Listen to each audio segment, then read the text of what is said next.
En la historia de Roma hay un momento que marcó un antes y un después, cuando Julio César decidió cruzar el río Rubicón. Aquel paso no era solo geográfico. Cruzar el Rubicón significaba dejar atrás la prudencia, abrazar la incertidumbre y avanzar sin retorno hacia un nuevo orden. Antes de cruzar el Rubicón, César no marchaba con calma. Roma estaba dividida, las lealtades eran frágiles, y cada paso podía ser interpretado como traición o como gloria. Sus tropas esperaban, inquietas, sabiendo que un solo movimiento podía encender la guerra civil. Eran tiempos de dudas, de intriga, de tensión, que parecían ser imposibles de resolver. El Rubicón no era solo un río, era la frontera entre la espera y la acción, entre la incertidumbre y el destino. Cruzarlo significaba dejar atrás el caos de lo posible y lanzarse a lo inevitable. Fallar en el intento era el final. Hoy la economía argentina vive algo parecido. El gobierno sabe que debe cruzar el Rubicón de las elecciones y que antes de eso nada será estable, nada será duradero, y en el resultado de ese intento el gobierno arriesga entero su destino. Quédate ahí, que ya arrancó el segundo episodio de la 8ª temporada de FMI Podcast.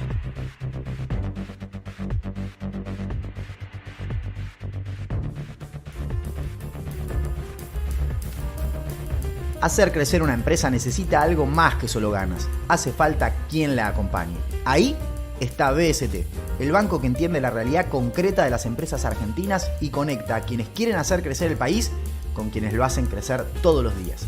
Diseñan soluciones financieras a medida, financiamiento para nuevos proyectos a través del mercado de capitales, manejo eficiente de la liquidez, garantías para acceder a mejores condiciones crediticias, estrategias de inversión y gestión de liquidez, comercio exterior y leasing para equiparte sin descapitalizarte, porque cuando hay respaldo, los proyectos avanzan y cuando una empresa crece, también crece el país.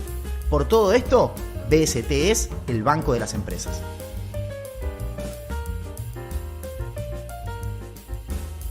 Bueno, vamos a calmarnos todos un poco. Bienvenidos al segundo episodio de la 8ª temporada de FMI Podcast. No les prometo nada con las aperturas épicas. Lo único que les prometo es que lo voy a intentar. ¿Intentar qué cosa? Que todos los episodios de la sección argentina tengan una introducción épica, en la cual los va a dejar ahí al borde de la silla y después viene nuestro spot de los amigos de BST o de MegaQM el mes que viene, y ahí ya relajamos todos un poco y nos normalizamos. Hay una situación en el mercado financiero muy particular hoy.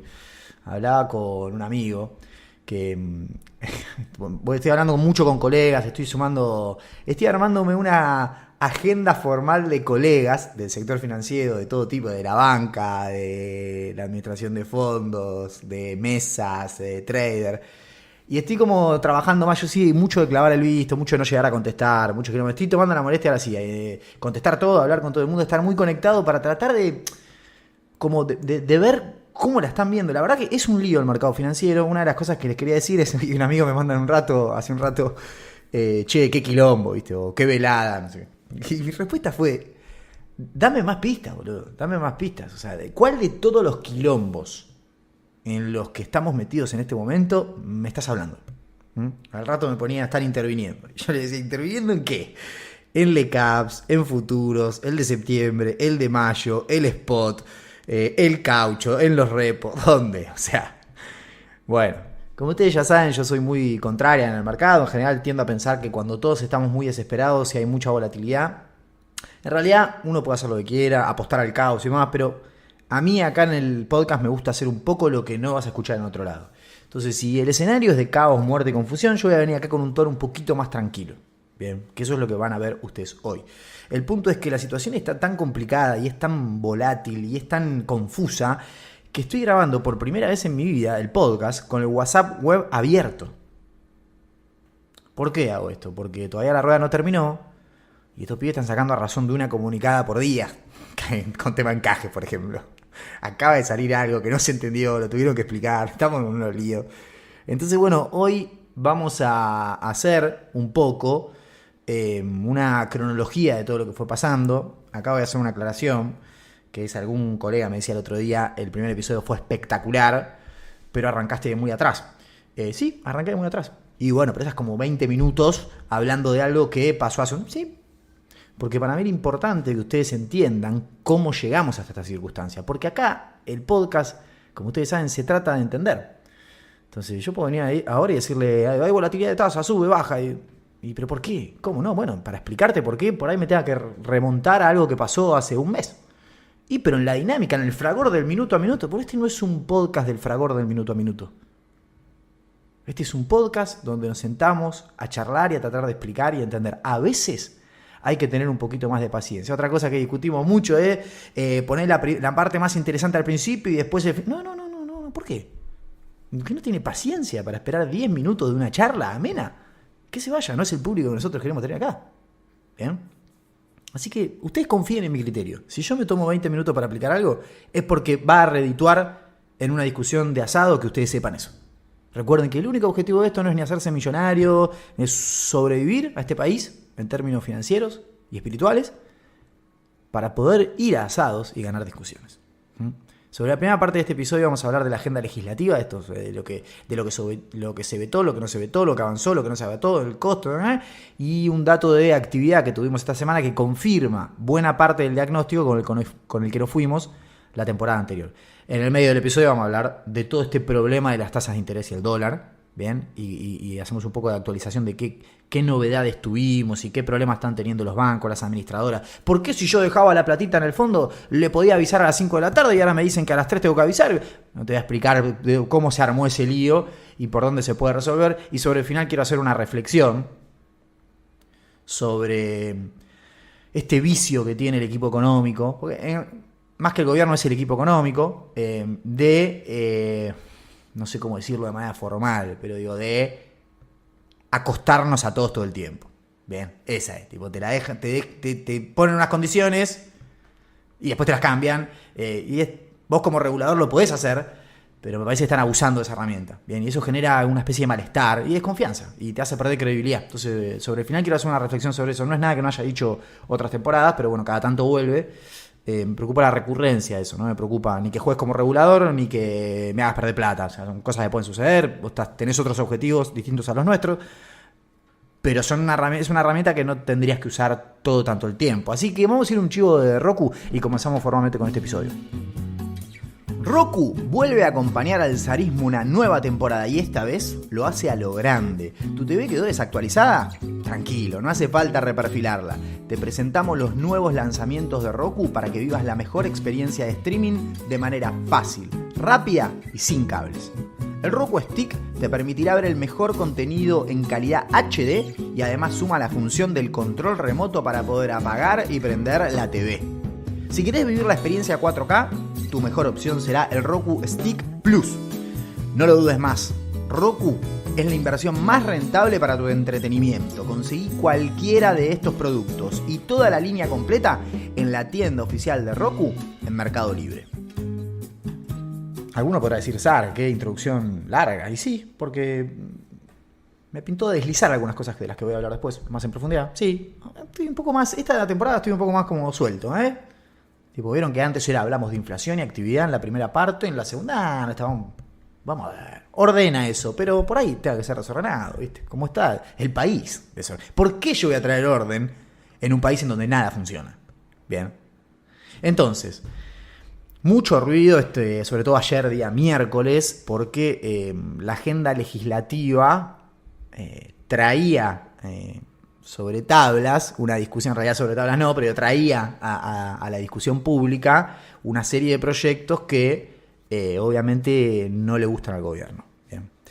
No le gustan al gobierno y menos al mercado, esencialmente porque vienen con un costo fiscal neto, ahora voy a explicar por qué neto, elevado. Bien. Sobre todo el paquete en conjunto, porque ahí teníamos discapacidad, o sea, el decretar la emergencia en discapacidad. Dos cosas que habían pedido los gobernadores, que son las transferencias automáticas del Fondo de Adelantos del Tesoro, más lo del impuesto a los combustibles, y el refuerzo de las jubilaciones mínimas del 7%, más el refuerzo del bono, bien, más algo de las cajas provisionales, ponerlas al día, las cajas previsionales de las provincias. Bueno, todo el combo junto. Nosotros ya la temporada pasada vimos proyecto por proyecto, así que en realidad hicimos más foco en lo importante, que es el de jubilaciones. De hecho, para empezar a avanzar, el de discapacidad tuvo la primera, ¿cómo se dice? sacaron 2/3 para dar de baja el veto de Milei. Bien, y ahora va a ir al Senado. Si consiguen 2/3 en el Senado, el veto presidencial de la ley, o sea, la ley salió, Milei la vetó, porque dijo, no, esto es mucha plata, no la tengo. El Congreso puede volver a intentar para dar de baja el veto del presidente. ¿Cómo tiene que hacer? Pasarlo con 2/3 en las dos cámaras. Ya pasó diputado con 2/3. O sea que va a la Cámara del Senado. Esto es un golpe para el gobierno. Bien. No un golpe para el gobierno en el sentido de que, no, se van a fumar plata en discapacidad. No, un golpe porque los tipos le están tratando de explicar al mercado que esto lo van a ordenar, que el superávit fiscal no se negocia y que no va a hacer falta hacer ninguna locura para mantener el equilibrio fiscal y cumplir las metas del fondo y las metas que el propio gobierno se puso. Y en ese contexto la oposición le saca un paquete que tiene costo fiscal y entonces la duda en el mercado es, bueno, finalmente van a conseguir la guita para pagar. En el mercado la preocupación que tiene es si cobran o no. Entonces la plata es la que hay. Con esta plata yo tengo una probabilidad de cobrar. Si a esta plata que hay le sumás medio punto del PBI en más pensiones para discapacidad, los tipos lo que dicen es mi probabilidad de cobrar es menos. Algunos pueden decir, César, son bastante hijos de... Puede ser, sí. A ver, defienden sus intereses. Digo, esto es lo que yo trato de explicarle siempre, que uno tiene que pensar como piensa en el mercado. No es uno. Después, este no es 100% un podcast de mercado. Así que podemos hacer algún comentario más, como decir... Tampoco somos un país tan de mierda como para no poder pagar una pensión por discapacidad, me parece. Bien. Las estimaciones del costo fiscal de esto son un poco más de la que yo pensaba. Eso pueden ir siempre la fuente más formal de todas. Después tenés IERAL, tenés consultoras que lo miden. Pero yo siempre mido la Oficina de Presupuesto del Congreso. Bien. Porque accede a información a veces que el resto de las consultoras no, o las consultoras en sí no acceden. Ellos dicen que es entre 0,2 y 0,5 puntos del PBI. Es bastante más de lo que me imaginaba. En la misma semana donde el gobierno avisó que tuvo 0,3 de superávit fiscal en el mes de julio. ¿Por qué hago esto? Simplemente para que entiendan las magnitudes. Solo en un mes tuviste el superávit primario equivalente a probablemente hacer una buena parte de esto, de las pensiones de discapacidad. Con lo cual, el discurso de caos social y económico del 2024 ya medio no aplica más. El gobierno tiene blindado el superávit fiscal. Bien. Tan blindado lo tiene que iba a tener un superávit de 1,3 puntos y le dijo al fondo, no, voy a tener unos 6. Y la baja de retenciones es permanente. Bueno, creo que ahora sí, a partir de lo que fue este principio de 2025, con la recuperación económica, la suba de la recaudación general y demás, ahora sí el gobierno toma decisiones y elige. Ahora no es que no lo puede hacer, elige no hacerlo. Yo no sé, no creo que lo hagan por maldad, tal vez sí, eso lo tienen que elegir ustedes. El punto es... tienen que elegir qué pensar. El punto es, lo que sí está claro es que el gobierno, de cara a los mercados, tiene que mostrar que puede parar esto. Bien, entonces yo decía, mirá, para el mercado como señal es mala, esencialmente porque la oposición le saca un proyecto que tiene costo, lo vetan, le lleva el veto a las cámaras y le saca los 2/3 en las cámaras y le da de baja el veto. Bien. No por el proyecto en sí, no por la discapacidad, no porque sean 0,3 del PBI, sino por la señal que le manda al mercado. Esto al mercado no le va a gustar. Bien. Después, por eso yo le decía la temporada pasada cuando me iba, ustedes no tienen que pensar como el mercado, ¿no? Ustedes lo único que tienen que hacer para sobrevivir financieramente es pensar cómo van a pensar ellos. Para tratar de manejarse de la mejor forma posible y comprar y vender en los mejores momentos. Después vos podés pensar lo que quieras, vos decís, no, es una guachada vetar esto. Bien, una cosa no quita la otra. Yo pensaba como señal es malo para los mercados, pero no creo que sea tanta guita. Finalmente es un poco más de lo que me imaginaba. Igual de vuelta, 100% affordable. Bien, más cuando el gobierno te dice esta misma semana, tuvimos 0,3 superávit en un mes, y esto es 0,5 en el peor de los casos en un año. La plata está. O sea, ahora sí está la plata. Esto no te puede generar un colapso fiscal. El punto es que venía con otros programas. ¿Bien? Lo de los gobernadores tengo entendido que es poca plata, es 0,05 del PBI. Y para mí todos los reclamos que hagan los gobernadores están bien siempre. Por mi vieja teoría de que hay que dinamitar el Estado Nacional, que se lleva el 40% de los recursos, cuando las provincias llevan un tercio. Cuando la producción, la seguridad, la educación y buena parte de eso te lo pagan las provincias. Entonces acá lo que tenemos que ir es una reforma impositiva que le devuelva recursos a las provincias como norma general. Gobierne quien gobierne, en la provincia que sea. Y en esto corre para provincias del PRO, corre para provincias radicales, corre para provincias kirchneristas, corre para provincias de la Libertad Avanza cuando en 2027 pongan a un gobernador. También, sí. Sí, este es un sistema injusto con las provincias. De los 90 para acá armamos un esquema donde le pasamos todos los gastos a las provincias y le sacamos todos los ingresos. Hay que reformularlo eso. Así que si los gobernadores te dicen, dame la plata que va al fondo, que está por ley de coparticipación, una parte de lo que se recauda de impuestos, entra por la ley de copa y 1% va a este fondo del tesoro que se usa para emergencias. Lo que los gobernadores dicen es repartirlo por la ley de copa. Conceptualmente se puede discutir, sí, es para emergencias. Si lo repartimos por la ley de copa, o sea, no le vamos a poder dar más al que tiene una emergencia. Tipo lo que pasó en Bahía Blanca, vos querés ayudarlo, para eso está ese fondo. Entonces repartirlo por copa implicaría asignarle una probabilidad de ocurrencia, una tragedia, una emergencia, como está asignada la probabilidad en la coparticipación. Bien. Pero la discusión por los recursos de las provincias me parece que es sensata, bien, y es poca plata esto. Lo de los combustibles también, en términos netos, lo de los combustibles, el impuesto lo seguís cobrando, solo que desarmaste los fideicomisos a los que mandabas la guita. Entonces los gobernadores te dicen, hermano, dejaste el impuesto y me sacaste el fondo, ¿cómo es? Tiene algún sentido, y es poca plata. Y después queda jubilación, entonces vamos por parte de vuelta. Discapacidad saca los primeros 2/3 para discutir el veto. Si en el Senado pasa lo mismo, chau veto. Bien, van a tener que pagar esto. Si ¿cómo viene lo de las provincias? Bueno, ya es ley. O sea, pasó por diputados, entró por Senado, por la provincia, pasó por diputados, es ley, y bueno, ahora va a venir el veto. Y después del veto vendrá el intento de bajar el veto, lo de los 2/3, de vuelta, como discapacidad. Bien. Y después del proyecto de jubilado, el gobierno logró que no se junten los 2/3 para dar de baja el veto que ya hizo. Bien, lo de jubilación en total era arriba de un punto del PBI más o menos por año. Bien, entre el 7%, el 7,2%, las cajas provinciales y demás. Bien, y según entiendo, las fuentes de financiamiento que se pusieron en el proyecto no alcanzaban a cubrir todo el costo de este proyecto. Así que bueno, acá de fondo yo voy a decir una cosa. Hay una agenda legislativa que es verdad, está, y es el trabajo de la oposición, digamos, buscar todo lo que falta o lo que el gobierno no está haciendo y poner donde el gobierno no está poniendo. Funcionaría así, digamos, una democracia o una república, llamémosle. El punto es que yo lo que sí noto es que hay un tema con... Una cosa es pelearte discursivamente con el kirchnerismo, ponele, y otra cosa es pelearte con los gobernadores. Creo que de fondo esa pelea está y medio que va a quedar, sobre todo viendo las candidaturas de octubre del gobierno, en provincias muy importantes pone candidatos que son candidateables a gobernador en 2027. Yo no creo que ningún gobernador esté contento con eso. Los gobernadores controlan el Senado. El gobierno ahora, si le va bien las elecciones de octubre, va a empezar a tener gente en el Senado, porque no tiene cero, nada. En las provincias donde se eligen senador, ahora en octubre, que no son todas, algunas ya adelantaron la elección, como hace Buenos Aires ahora el 7 de septiembre, y al gobierno le fue bien. Así que casi te diría que mejor le fue en las provincias que eligen senador.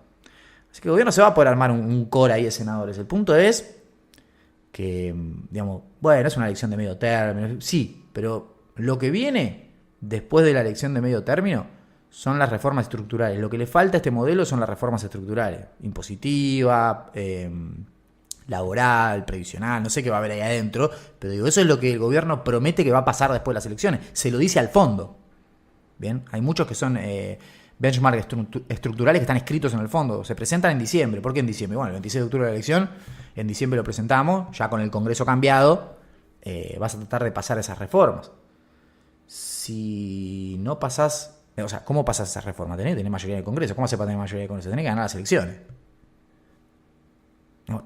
Por eso es importante una elección que en condiciones normales no tendría que ser tan importante, pero lo es. ¿Por qué? Porque, como venimos diciendo hace un tiempo, nos queda la duda de si esto cierra sin reformas estructurales, si este tipo de cambios. Lo que ya no queda la duda es el tema de la actividad. Te veníamos diciendo, mirá que con estas tasas reales vas a parar el crédito, mirá que la recuperación salarial registrada está frenada y mirá que el ajuste fiscal que se supone que tenías estabilizado lo reactivaste porque hiciste más permanente la retención, la actividad paró, recaudaste un poquito menos y, digamos, los 3 drivers que te habían explicado la recuperación y que nosotros decíamos se van a agotar hacia fin de año, Nobleza obliga, ahí nos equivocamos porque duró probablemente un trimestre, un cuatrimestre más. Ahora, está claro que desde abril para acá la actividad no recupera más. Bien. Esta semana tuvimos el dato de actividad del EMAE, o sea, de la actividad económica para el mes de... Para que lo tengo por acá, junio, para el mes de junio, y la actividad cayó 0,7 contra mayo, que cayó 0,2 contra abril, que había subido 1,8 porque había recuperado de la caída de marzo. Bien. Entonces Entonces, finalmente ese proceso que yo venía diciendo se va a agotar de recuperación, se va a agotar, se tiene que convertir en otra cosa, como no lo dieron los tiempos, no hay reformas estructurales, la productividad no subió, no se transformó en otra cosa. A todo esto el gobierno le suma esta volatilidad de tasas, caos, confusión, los bancos empiezan a achicar balances, recobran crédito, faltan pesos, se seca la plaza, se para.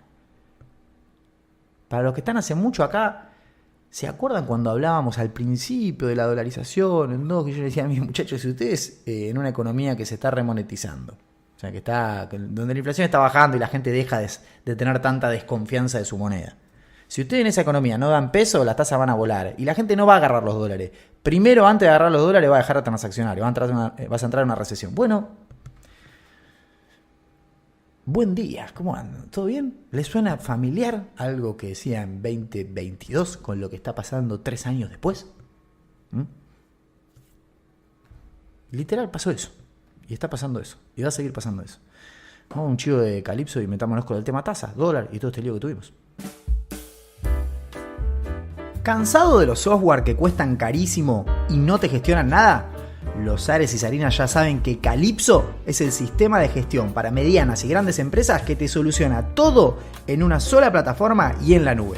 Compras, ventas, facturación, inventario, contabilidad, presupuesto, manufactura y muchos módulos más. Y ojo con este dato. Mientras muchos siguen hablando de qué es la inteligencia artificial, en Calypso ya la tenés disponible. Se llama Maya y está entrenada para dar las respuestas más rápidas y precisas. ¿Querés saber más? Date una vuelta por calypso.com y conocelos. Bueno, me voy a ir un poco para atrás, pero lo voy a hacer rápido. Porque hay algo que es fundamental. El otro día se lo comentaba a un colega y me decía, es clave eso que decís. Me decía, nunca lo había pensado así. Pero pasaron 2 cosas importantes el año pasado para el sistema financiero que dieron como resultado que los bancos salgan a prestar. Bien, esto de que está en redes, que los bancos trabajen de banco. Si hay algo que hicieron los bancos desde mayo del 2024 hasta ayer, es trabajar de bancos. Que es lo que vos le pediste. Le alineaste los incentivos, le dijiste, muchacho, se cerró la ventana del Banco Central. ¿Tienen peso? Pónganlo en la calle, no sé. Laburen de banco, préstenlo. Bueno, dijeron, dale. ¿Por qué digo mayo de 2024? Porque ahí es donde se implementan las LEFI. Ahí es donde el gobierno termina de alinear todo el esquema monetario y le dice a los bancos, esta ventana está cerrada, usen el instrumento como para administrar su liquidez, pero digo, acá no pueden traer un peso más. Fíjense qué hacen con la plata. ¿Y los bancos qué hicieron? Salieron y prestaron. En pesos. ¿Cuánto prestaron? 5 puntos del PBI en 10 meses. O sea, duplicaron el ratio de deuda sobre PBI, préstamos sobre PBI en realidad. Que sigue muy lejos de un promedio de la región que debe estar en la zona de 70% del PBI. Somos Zimbabue, un sistema chico, pero se expandió muchísimo, a márgenes y a niveles no vistos desde la crisis de 2018. Los tipos salieron a prestar. También prestaron en el segmento de dólares. ¿Por qué? Porque allá por septiembre del 2024 tuvimos otro suceso muy grande que fue el blanqueo de capitales. Los bancos te tomaron sin chistar 20.000 millones de dólares en efectivo por ventanilla, sin saber de dónde venían. ¿Y qué hicieron con esos dólares? Prestaron. Empezaron a prestar en dólares. Saben que tienen regulaciones, porque no le pueden prestar los dólares a cualquiera, pero siempre que pudieron, cumpliendo la norma, fueron y prestaron. Por eso digo, desde mayo, pasando por septiembre, hasta ayer, los bancos hicieron el trabajo de banco, o sea, prestaron mucho en ambos segmentos. ¿A quién? Al sector privado. A las empresas y a las familias. Bien. A lo que voy con esto es, vos tenés un sistema que está prestado, o sea, está apalancado. Tenés que tener cuidado cuando haces política monetaria porque no es el caso general de Argentina de los bancos no prestan, la plata está en el tesoro, la plata está en el central, no pasa nada, subo una tasa, bajo, muevo, el banco le da lo mismo. No, ahora los bancos, cada vez que vos mueves la tasa, le tienen que ir a explicar a un cliente que le están moviendo la tasa. Y no es una cuestión de explicar, porque si hay algo que los bancos van a hacer es poner la cara y decirle al cliente toda la vida, mirá, te tengo que subir la tasa. El punto es, ¿qué tan sostenible son las tasas que estamos cobrando? Porque en algún punto, si las tasas son muy altas, los propios bancos empiezan a decir, mirá, yo no voy a dejar tirado a un cliente, pero tampoco le puedo seguir extendiendo mucho más las líneas a estas tasas porque por ahí tenga la voluntad de tomar este crédito, pero no sé si me lo va a poder pagar. Yo les vengo advirtiendo hace un tiempo que está subiendo la mora en familias. Todavía no parece un fenómeno sistémico, pero es muy probable que de acá en adelante empecemos a ver cosas raras en el mercado, ¿no? Si estiramos esto. ¿Bien? Y la sensación que nos da por los mensajes que dice el gobierno es esto se estira. ¿Hasta cuándo? Hasta noviembre. Hasta noviembre, sí. Bueno, a ver, no hace falta ser un genio. Vos me estás diciendo que querés llegar a la elección con esto así, para que no se te mueva mucho el dólar, no tengamos mucho lío, y después de ahí flexibilizar. Sí, bueno, lo entiendo, pero vamos a correr un riesgo grande, porque si no me equivoco, yo soy malísimo con los meses, pero nos faltan 2 meses más de esto. Y hay muchas empresas que no tienen 2 meses de estas tasas. Entonces, estamos tensando una cuerda. Ya vimos los datos de actividad, los datos de crédito, me imagino, del mes que viene, el informe monetario mensual van a animar. A mí el crédito desestacionalizado en pesos ya este mes me daba caída, o sea, el anterior. Y el reporte monetario central dice, no, hubo un aumento. Yo creo que ellos lo miden mejor que yo, así que no digo nada, pero la desaceleración está. Yo creo que en algún momento el crédito va a negativo. O sea, no va a crecer, va a dejar de crecer, va a empezar a caer el stock de crédito de la economía. Que es lógico con las tasas que tenés, el nivel de apalancamiento que tienen los bancos y porque vos decidiste arbitrariamente, una vez que los bancos estaban prestados, que no le vas a dar pesos. Y los metiste en un lío, los tipos. Bueno, no me das pesos, lo tengo que ir a buscar, rompemos todo. Y, bien. ¿Cuándo empezó este giro? Bueno, el giro empieza, para también entiendan que están un poco locos los chabones, pero tampoco que son tarados. O sea, ¿por qué hicieron todo esto? Bueno, ¿cuándo arranca el endurecimiento fuerte? En abril. Suba los encajes, porque se baja la franquicia. Ahí en abril el central le dice a los bancos, tráigame más pesos. ¿Qué pasó en abril? La salida del cepo. Algún sentido uno le encontraba a que ellos digan, busquemos un tipo de cambio de equilibrio donde vaya, con flotación entre bandas, bueno, para evitar que se nos vaya a 1400 el día 1, subamos un poco las tasas, saquémosle un poco de pesos. Es algo tradicional. Cuando vos vas a dedicar un movimiento del tipo de cambio, tenés que hacer política monetaria contractiva. ¿Para qué? Para que no se genere efecto de segunda ronda y para que no se pueda convalidar no haya pesos para convalidar un tipo de cambio muy alto. ¿Se acuerdan cuando fue la devaluación de Massa? Yo les decía, estuvo mal hecha. Va a salir mal, salió mal. ¿Por qué? Porque bueno, podés devaluar y dar los pesos para convalidar la devaluación en la misma medida. Incluso, hasta juntos, anunciaron todo junto, el plan platita y la devaluación. Duró 15 días esa devaluación. El otro día, a los 15 días estábamos con un tipo de cambio real más bajo del de antes de la devaluación. Entonces, el endurecimiento de abril tenía algún sentido. Aumento de encajes, bien. Tráeme más pesos y te dejo flotar, bien. ¿Qué fue lo que sucedió? Ya lo hablamos la semana pasada. Después de eso el dólar volvió a subir. Tuvo varios rallies. Porque el Tesoro empezó a comprar, porque se acabó la liquidación, porque no dieron rollover en futuros en una posición que vencía, de una posición gigante. Ahora hay otra posición más gigante, porque el otro día, ayer miraba los gráficos y hacía los números. El Banco Central, mientras vendía futuros de julio, también vendía rolete agosto. De hecho, en agosto, que está por vencer la semana que viene, no la otra, tiene una posición más grande de la que tenía en julio.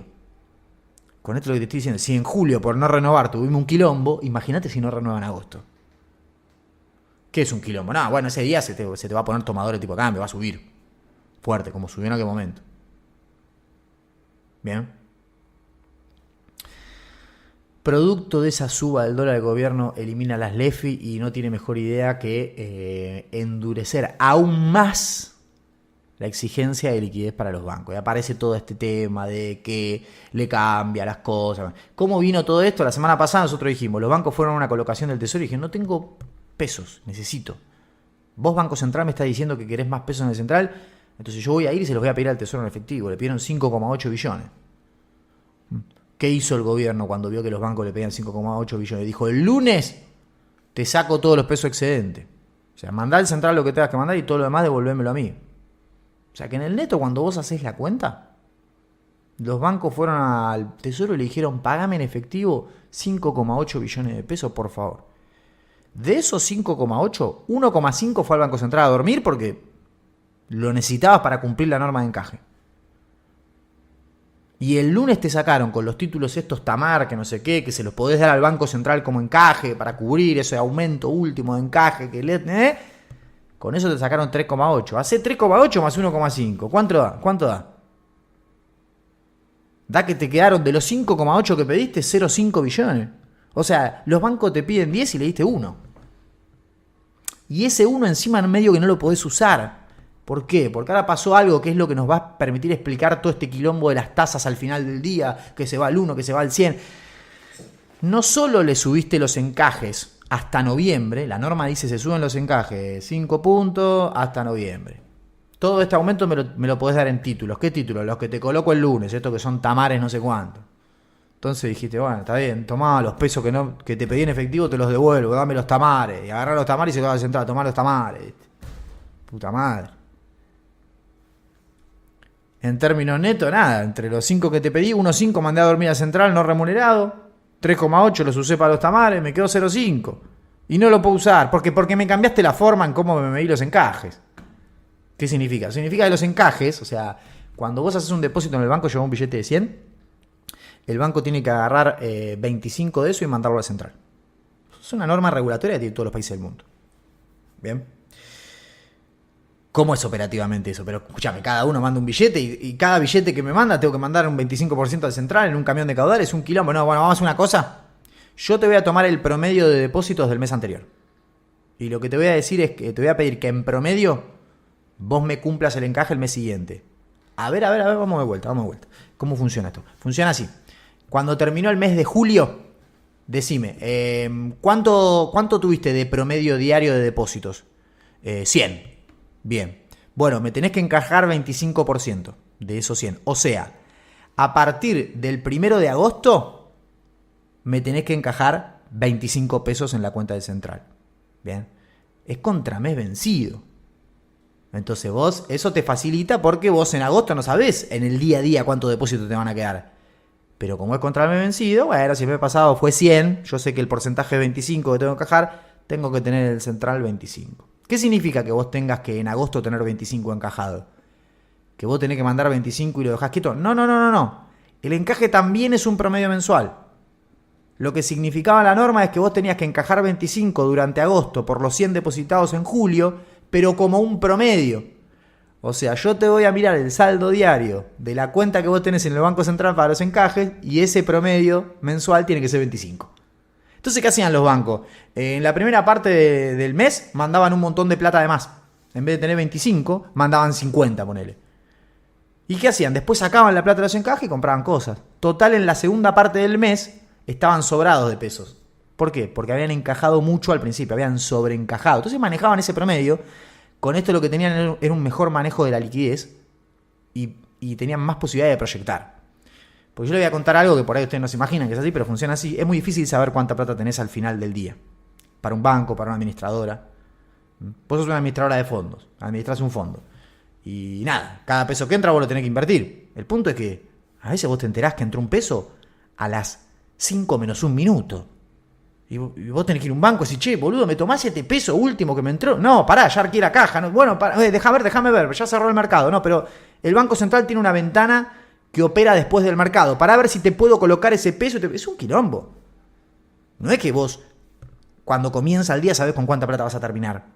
No te entra un pago, te falla. Una administradora te dice, te pongo 25.000 palos, hoy, ¿cuánto me pagás? 30. Y por ahí después, al cierre de la rueda, en vez de 25 te manda 30.000 palos. Y decís, che, boludo, me mataste estos 5.000 palos, ¿qué mierda hago? Bueno, todo así funciona. Por eso que sea el encaje en promedio mensual, te facilitaba mucho. ¿Qué hizo el gobierno la semana pasada? Cambió eso. Dijo, no, ahora el encaje es diario, no es un promedio mensual. Volvamos. Si vos en julio tenías 100, en agosto tenés que tener todos los días 25, de mínima. ¿Bien? Si un día querés tener 28, dejá 28, no hay problema, yo no te pago un peso por eso. Lo que no te quiero ver nunca es con 24. Pero no puedo hacer eso de poner 50 al principio y después terminar con 10 y promediar 25. No puedo hacer más.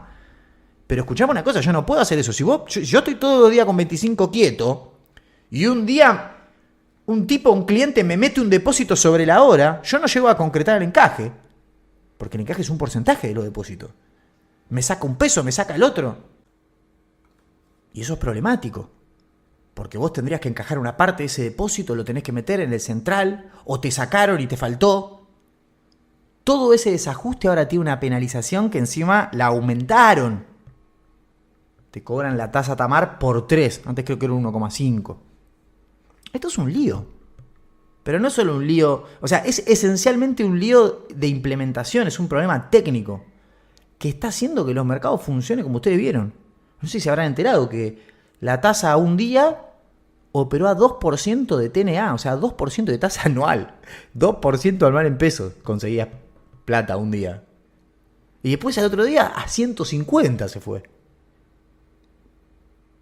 ¿Por qué pasa eso? Bueno, porque la implementación de esto último que les estoy explicando es un quilombo. Bien, es un quilombo. ¿Qué ejemplo tenés? Mirá, por ejemplo, sos una administradora de fondos. El otro día me lo decía un amigo. Me decía, mirá, amigo, la cosa es así, yo hablo con los bancos, ¿viste? Más o menos voy hablando en el día, le pregunto, ¿me remunerás algo? ¿Me das una cuenta remunerada? Te mando pesos, ¿bien? Entonces te toman la platita, ¿viste? Cuando vos dejas plata en una billetera virtual que te da un interés, qué sé yo. Bueno, del otro lado hay un fondo, que alguien lo está administrando. Están agarrando tus pesos y se lo están dando a un banco, y el banco les está pagando por eso, ¿bien? El banco, obviamente, del otro lado tiene que tener algún lugar donde poner la guita. Bien, entonces el banco te dice, vos le decís, bueno, mirá, hoy te voy a mandar 50.000 palos. Bien, de todas las suscripciones que yo creo que me va a hacer la gente de acá hasta fin del día. Bien, me remunerás esos 50.000 palos. Entonces el banco se busca a ver, sí, yo esa plata la puedo poner en tal lugar. Sí, te remunero los 50.000 palos, no sé. Pongamos cualquier ejemplo, de 30% anual. Bien, bueno, vale, listo. Después al cierre de la rueda, le mandás la transferencia y por ahí en vez de ser 50, fueron 60. ¿Por qué? Porque por ahí más empresas suscribieron fondos ese día y no lo sabés vos, no lo sabés hasta el último momento. Y funciona así. Los fondos tomaban operaciones hasta las 8 de la noche algunos.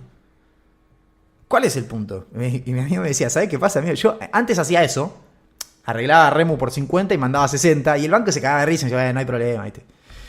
Después ya cuando la cosa se empezó a endurecer, me empezaron a contestar, mirá que si vos me mandás plata de más, yo te tengo que ajustar la tasa que arreglamos, Nosotros dijimos que te íbamos a remunerar al 30, 50.000 palos. Si me mandás 60, como me vas a comprometer, te voy a bajar un poco la tasa. ¿Con qué me vas a comprometer? Con el central, porque me vas a hacer que le deba pesos al central. Y ellos me castigan, entonces yo ya no te lo puedo regalar eso. Porque es muy caro ahora hacer eso. Bien. Después, eso que era no pasa nada, pasó a ser te castigo con la tasa. Hoy directamente te mato. Por Dios, no me mandes un peso más, Si arreglamos 50, por favor, mandá 50 porque me matás. ¿Cómo está funcionando eso hoy? Los bancos te dicen, no te tomo. ¿Me das Remu 50? No doy. ¿Cómo? No doy. Mandame, antes de las 3, ¿cuánto va a ser? Porque yo a las 3 tengo que saber si te pasaste o no te pasaste. Después de las 3 no te tomo nada. Entonces, ¿qué hicieron los fondos? Dije, pero yo no puedo saber a las 3 cuánta plata te tengo que mandar si yo no sé cuánto me van a suscribir. Ah, ¿viste? Y bueno. Pero el problema de ese desajuste técnico lo pago yo, que soy banco, no lo pago, que sos fondo. Entonces, ¿qué hicieron los fondos? Le dijeron a la gente, bueno, muchachos, si van a suscribir fondo, por favor, háganlo antes de las 3, ¿viste? O sea, ahora los fondos comunes hasta las 3 te toman. Y bueno, es porque ellos tienen ahora la exigencia de los bancos que le piden que antes de las 3 le diga fino, porque ellos antes de las 3 tienen que saber, porque a las 8 de la noche el Banco Central barra y se fija cuánto encaje quedó, cuánto no, si cumpliste, si no cumpliste. Porque ahora el control es diario, no es más un promedio mensual. Esto es un lío de implementación. Alguno puede decir, pero había cierta ineficiencia en el manejo de la liquidez, porque al ser promedio, ¿cómo puede ser que sea lo mismo mandar 50 que 60, azar? Sí, pero no lo podés resolver así. Y menos ahora en un contexto donde ya tenés una crisis sistémica de liquidez. De hecho, eso es una de las conclusiones que quiero que se lleven. Hay un problema de liquidez. Después hay otro problema que es la volatilidad. ¿Por qué? Porque la implementación de la política monetaria está siendo muy errática. Bien. Entonces, son como dos cosas que subsisten. Lo que querríamos que desaparezca es la volatilidad. Las tasas altas van a quedar porque tenés un problema de liquidez y porque el gobierno está después de las elecciones no va a aflojar nada. Bien. Finalmente, como los bancos dejaban de tomar pesos a las 3 de la tarde, rechazaban depósitos, los fondos seguían recibiendo suscripciones y no tenían dónde poner la guita. Entonces, ¿qué hacían? Iban a poner cauciones. Bien. En algún momento los fondos le dijeron a las empresas, che, no puedo tomar después de las 3 porque no me lo agarran en el banco. Entonces, ¿qué hicieron las empresas con la guita? Fueron directo a cauciones. En cualquier caso, en la última hora de mercado tenías una lluvia de pesos en las cauciones. Y la tasa se iba al 2%. Esa es la explicación. Si ustedes miran el VWAP, que es un indicador del volumen ponderado, la tasa nunca estuvo en 2%. Los promedios siempre son 40, 30, 50, tasas un poco más normales, por ahí más altas, pero ¿qué significa? Significa que no se opera mucho volumen cuando la tasa llega al 2%, pero llega, y algo se opera, marca. Bien. Leía el otro día un tuit de Nico Capela, que le mando un abrazo, que decía, pasó 2 días seguidos eso, que en la última hora la tasa se desplomó. Y entonces ya, claro, en el mercado, ¿qué empezaban a hacer? Lo empiezan a arbitrar. Había tipos que como la de uno se desplomaba, colocaban a 2 días. Entonces la tasa cerraba en 2 y al otro día abrían 40, 60. Entonces, ¿qué hacían algunos? Bueno, poner colocado a 2 días, que por ahí no baja hasta 2. Bueno, termina en 12. Entonces había alguien que tomaba el 12 porque sabía a 2 días, porque sabía que al otro día colocaba un día a 60 y recuperaba el costo del día 1 y ganaba el día 2. Una locura. Eso hacía que la curva intradiaria que la curva no. Eso hacía que el rendimiento un día de la caución a lo largo del día se aplane un poquito, pues por ahí te toman un poco más al final, no baja hasta 0, y ya arranca un poco más bajo porque hay alguien colocando. Es una locura, una total locura. Bien, por un problema de implementación de todo este lío. Lo del VWAP que le decía es cuando uno mira, el VWAP lo que te saca es el efecto de volatilidad cuando fueron operaciones con poco volumen. Si vos tenés una tasa de interés que arranca en 40 y opera 50.000 millones de pesos en 40, y después en la última hora baja 2 y opera 30.000 pesos, marcó 2 y vamos a ver que fue 2%. El punto es que hay que ponderar, pero boludo, toda la operatoria sí son 40. Lo de 2% es muy poca plata. Bueno, el VWAP te permite limpiar ese sesgo. ¿Bien? Te da una tasa promedio ponderada por el monto operado. Por eso todos miran el VWAP y es verdad que las tasas de 150 y las tasas de 2, ahora les explico cómo lleva a 150. ¿Verdad? Por ahora explicamos cómo lleva a 2. En el lapso de 24 horas cambió todo y llegó a 150. Ahora se los explico. El punto es que, bueno, son tasas que se operaron pero con muy poco volumen. Pero sí, sucede. Queda un rato en la plaza donde sobran pesos. O sea, un rato en el que faltan, que es estructural, y después un rato en el que sobran. ¿Bien? Eso fue el martes. Ayer, miércoles, la tasa se fue a 150. En la última parte de la rueda. ¿Por qué? ¿Por qué? ¿Qué pasó? Bueno, es que el gobierno cambió su política monetaria. Bien. O sea, hizo la fase 6. ¿Qué hizo? Dio pases pasivos. O sea, tomó repo, o sea, tomó plata prestada. ¿Bien? Esa plata que los bancos no sabían dónde poner, que viene de un lado, que viene del otro, el Banco Central le dijo, bueno, dale, mandámela a mí. O sea que me aceptás plata, ¿me tomás guita? Sí. O sea que si un fondo me quiere dar guita, yo se la puedo aceptar y te la doy a vos. O sea, ¿hacemos eso? ¿Lo intermediamos? Sí, haces eso. Bueno, listo. Entonces, toda la condenada de peso de los fondos la absorbieron los bancos y la pusieron en el central. Eso generó que, con ese cambio en la política monetaria, ayer en la última hora, la tasa no baje. ¿Por qué? Porque todos los pesos que los fondos necesitaban colocar, los colocaron en los bancos tranquilamente. ¿Por qué? Porque los bancos pudieron colocar con el fondo. Con el fondo, sí. Con el Banco Central. Entonces volvió a funcionar el sistema de movimiento de la liquidez. El problema fue que en la última hora había un montón que tenían deudas y que iban a tomar la plata esa última media horita, que sabían que bajaba al 2, a un costo mucho más barato. ¿Y qué pasó? No bajó al 2. ¿Por qué? Porque estaba el central tomando pase y eso le pone un piso a la tasa. Entonces imagínate el niato. Y dije, no, pará, si lunes y martes en la última hora la tasa terminó en 2% anual. No voy a ser tan boludo de tomar plata al 40 y pico. Espero hasta la última hora y tomo game over. Si esperaste hasta la última hora, flaco. Porque el miércoles el central dio pases, las tasas hicieron piso, no bajaron. Y en la última hora tuviste que ir a buscar todo y pedir la escupidera porque no había pesos. Pagaste 150%. Fase 6. Ahora tenemos pases activos, pases pasivos. El Banco Central empezó a dar roleo en la posición de septiembre. Esto que yo vengo mencionando. Hay que rolear agosto. Vamos a tener un lío ahí. Hay que dar una parte de ese roleo. Podés ir desarmando el interés de a poquito. No tiene que ser todo de una. Pero no hagas la locura de julio, por favor. Ayer, el pase entre una posición y la otra caía a 50 y pico de pesos. Bien, estuvo arriba de 60. Esto significa de que había alguien vendiendo agosto y... cerrando agosto y abriendo septiembre. O sea, comprando agosto para cerrar el short y vendiendo septiembre. Y quedando vendido septiembre. Eso es lo que hace un banco central cuando interviene y cuando pasa de posición. A lo que voy es, vos le diste cobertura a un importador en agosto, te va a pedir que se la pases a septiembre. Bueno, se la estás empezando a dar. Eso está bien.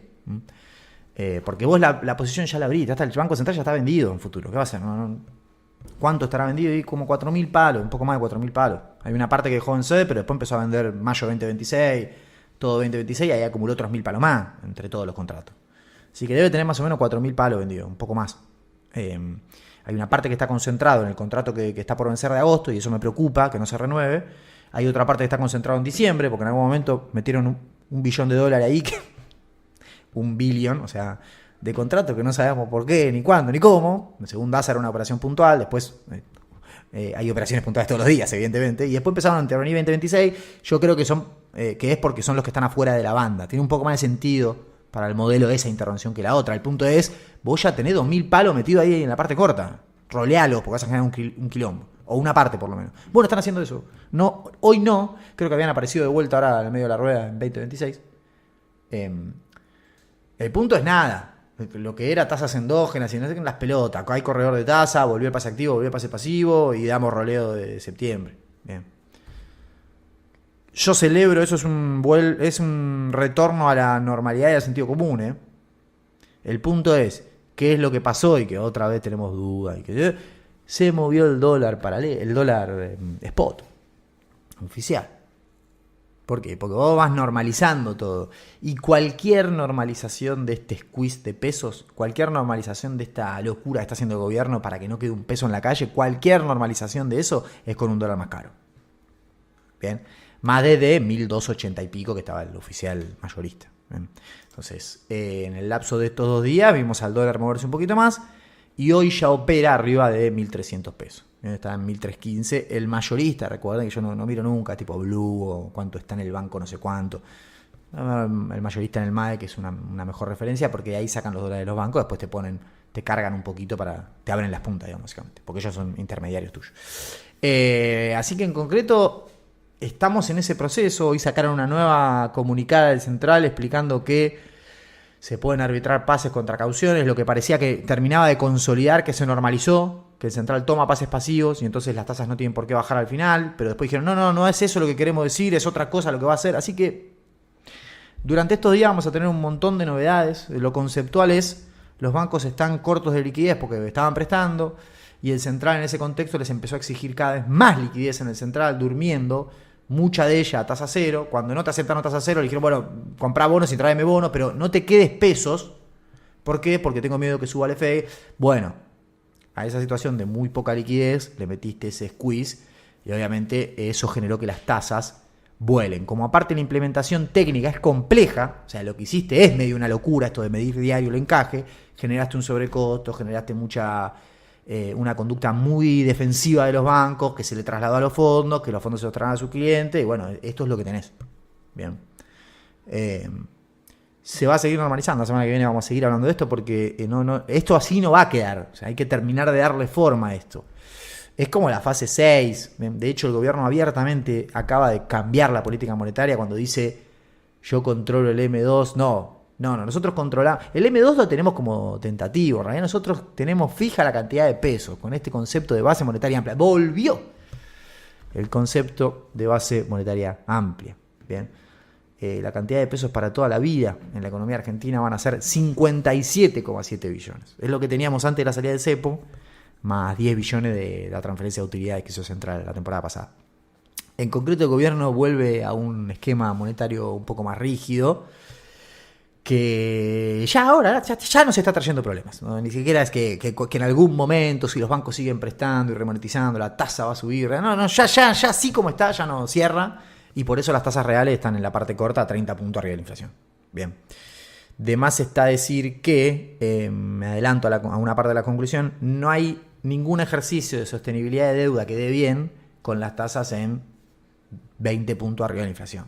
Bien, con tasas reales de 20 puntos ex ante. Estamos, nada. La broma era con verja 8 para cerrar. Imagínate con tasa de 20 y pico. La pregunta que queda acá es, la deuda no es sostenible por el nivel de tasa de interés que vos estás teniendo.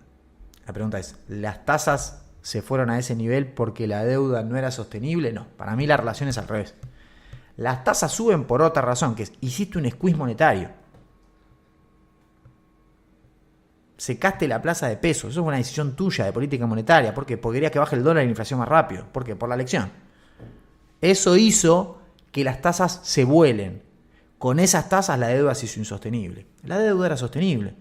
Lo que vos no tenías que hacer era hacerle semejante squeeze a los bancos, sacarle 10 billones de pesos en 2 meses.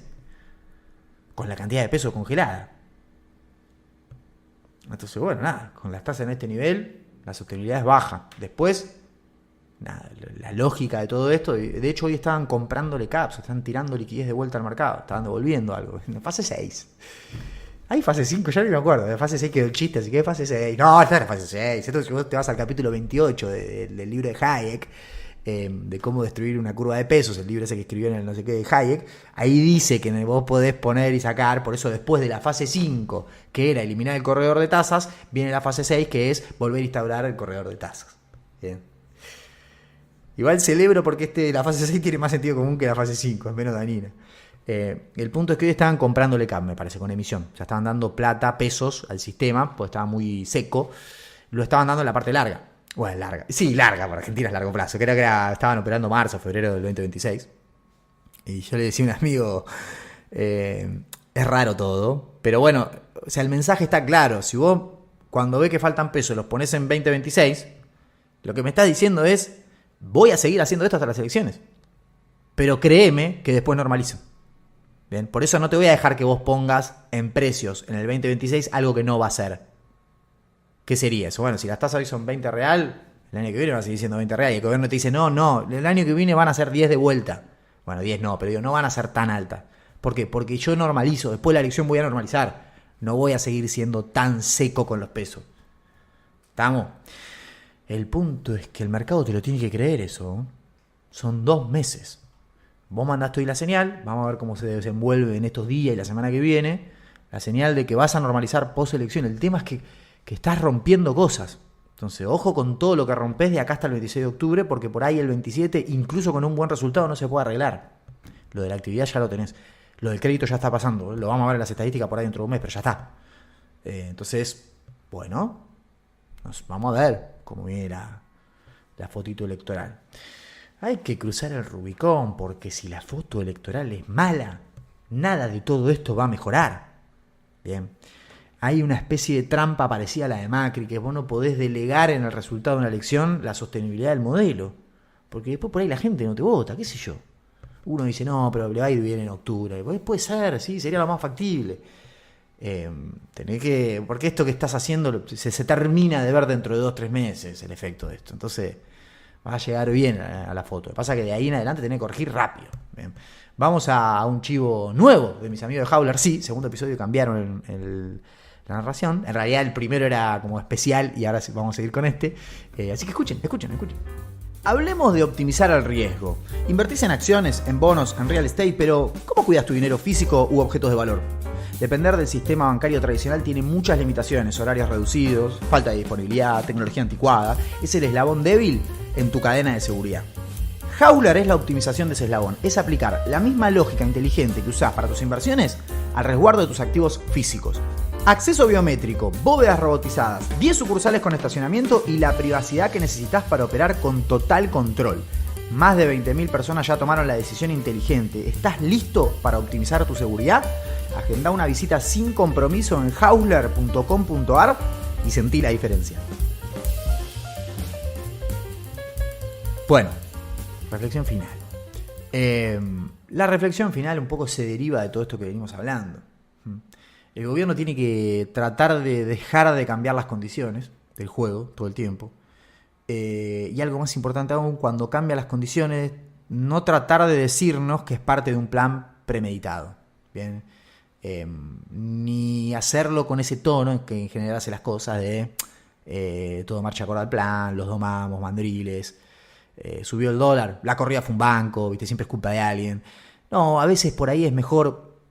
Tratamos de hacer un cambio de régimen en un momento donde hay mucho ruido electoral, no nos salió bien la implementación, entonces vamos a ir a un esquema más mixto o volver un poco a lo que nos estaba funcionando antes. Y después, después de las elecciones, miren qué fácil que es. Lo de Daza diciendo, no, lo de diciembre fue una operación concreta. 3 meses después te estoy viendo en toda la curva. Entonces no era una operación completa. Perdés credibilidad, no era mejor decir no, lo que nosotros detectamos es una volatilidad excesiva en algunos contratos, por eso intervenimos la curva. Siempre que veamos volatilidad excesiva nos vamos a meter, porque eso es lo que no queremos buscar. Mira qué fácil. Entonces ahora volvés a intervenir y yo te digo, volviste a intervenir. Sí, es que vi volatilidad excesiva. Es mentira, no importa. Le estoy dando entrada a Pedro Morgan. No me importa. Pues no vas a decir eso, ¿no? Pero por lo menos decime algo que me sirva. No me expliques algo para ese momento y que 10 días no me sirve más y me lo cambiás. Y cuando lo cambiás no me decís, me equivoqué. Me decís, no, eso era parte de fase 5 y esto es fase 6. Y mañana voy a hacer todo lo contrario y es fase 7. Y siempre supimos que era fase 7. No sabés. La otra vez le preguntaron a un funcionario cuál es la fase que viene y dijo, no sé. Dijo, consolidar esto.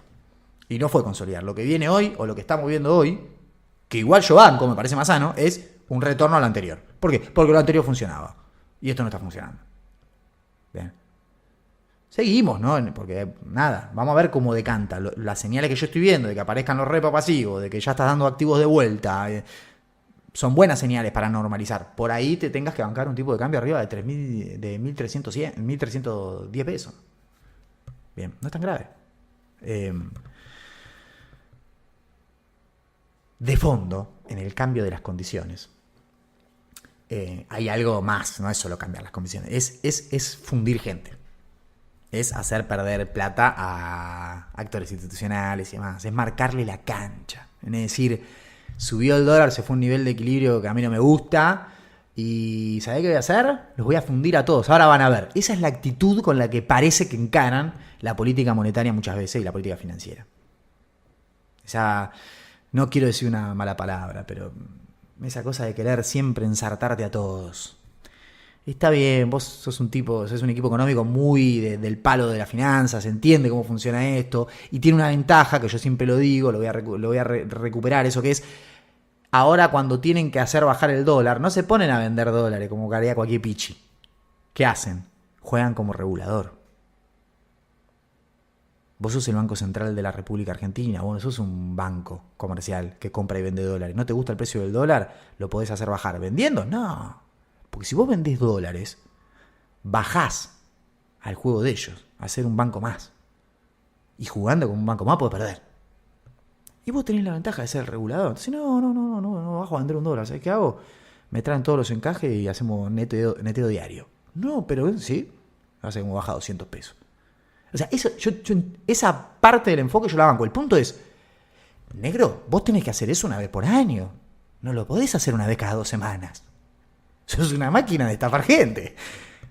¿Me explico? Entonces, ya se empieza a generar una especie de ánimo. Nadie quiere que esto explote porque vos tenés un negocio, tenés un cliente. No lo vas a dejar a gamba a tu cliente. Por el caso de los bancos, van a tratar de rolear todo el crédito que puedan porque son sus clientes los que están roleando crédito.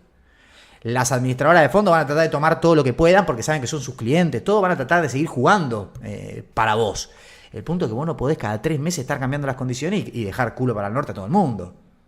Te ganás muchos enemigos y vas perdiendo credibilidad.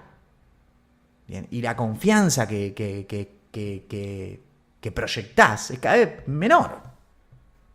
De vuelta, está bien que jueguen como regulador y está bien que cuando quieran acomodar algo, lo hagan así. El punto es, tenés que usarlo una vez por año. Este año yo creo que ya nos tocó 3-4 veces esto. Bien. Se agota esa herramienta. Entonces, ahora estamos en un momento bastante más tranquilo. Si esto lo grababa ayer, si esto lo grababa el martes, esto era un quilombo. Bien. Ayer cambiaste las condiciones, te empomaste a medio mundo, pero por lo menos fuiste para el lado correcto. Hoy parece que vamos a seguir por ese camino. Por ahí la semana que viene ya podemos empezar a hablar de un régimen monetario que ya tiene alguna funcionalidad. No, ya entendí. Hay una tasa activa, una pasiva. Los pesos en última instancia tienen un lugar donde dormir o aparecen. Quédense tranquilos. Bueno, eso va a normalizar todo.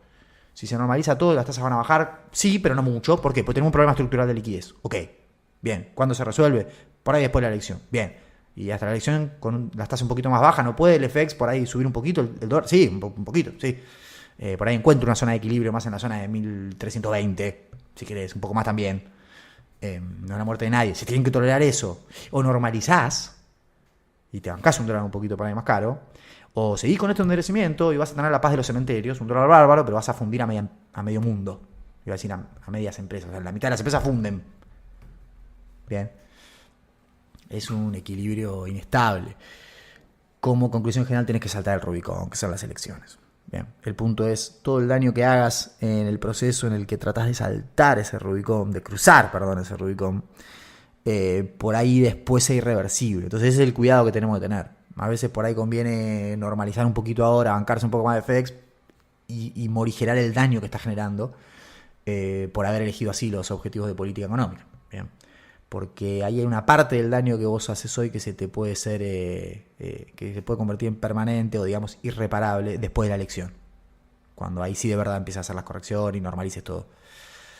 Nos vemos la semana que viene. Chao.